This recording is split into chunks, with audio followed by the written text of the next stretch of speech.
First of all, I'd like to welcome with us our consultants who've been brought in by the government through the Department for International Development of the UK and also the Pan American Health Organization to work with the Ministry of Health and the government of the TCI to try to scale up our response to cholera, which basically involve us looking at exactly what our resources are in Turks and Caicos and our resource limitations, so that we can properly plan to mount an effective response against cholera in terms of prevention as well as control and treatment.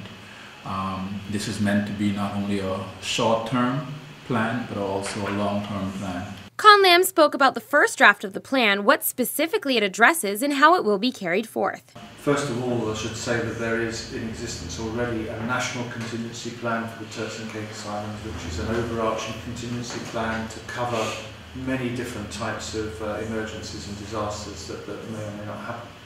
And below that will sit the particular plan for dealing with cholera, and then below that cholera plan will sit more detailed specific plans for each of the key institutions. So below that will be a plan by the Health Authority, the Prison Service, by the environmental health organisations, and probably others. Enrique Frisa from PAHO explained that though just the first draft of the contingency plan is being created, there are certain areas in which immediate action needs to take place, and already parts of the plan are being put into effect. The plan will be refined, however, there are actions already that we are putting in the calendar, and some already started. For example, the strategy for communication to inform the population and the tourists is already going on. There are brochures, posters, material to start being disseminated. Also, there is a plan to upgrade port surveillance, laboratory detection.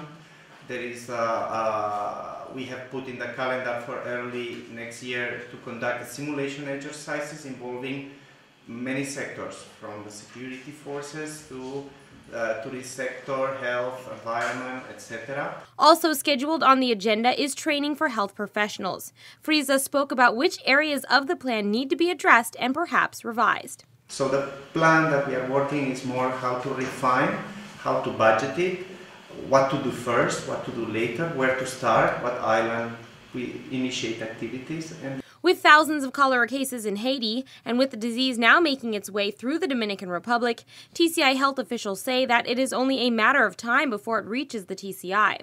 With the holiday season in full swing, Dr. Rufus Ewing spoke about extra precautions being made to deal with the heavy flow of travelers. We'll continue what we're doing at the airport, and the most we can do is to try to increase our communication campaign at the airport. We still advising individuals to avoid non-essential travel to areas that you have cholera, like Haiti, Dominican Republic. If it's not essential, try to avoid it. But if you have to go, these are the precautions that you should take to prevent yourself from getting infected. If you come back to our shores, these are the things that you need to look out for, so that if you think that you come down with any of these signs and symptoms suggestive of cholera, we want you to seek health care early. So that and try to, these are the things that you should do to try to prevent yourself from possibly infecting others in your community. Seek health care early and get treatment early, because cholera is a totally preventable disease and is a very easily treatable disease, and we need to emphasize that point. Lam and Frisa will be in the Turks and Caicos working with the Ministry of Health and the TCI government on this cholera contingency plan until the 20th of December, where the first draft of the contingency plan will be presented to key stakeholders and tested before finalized.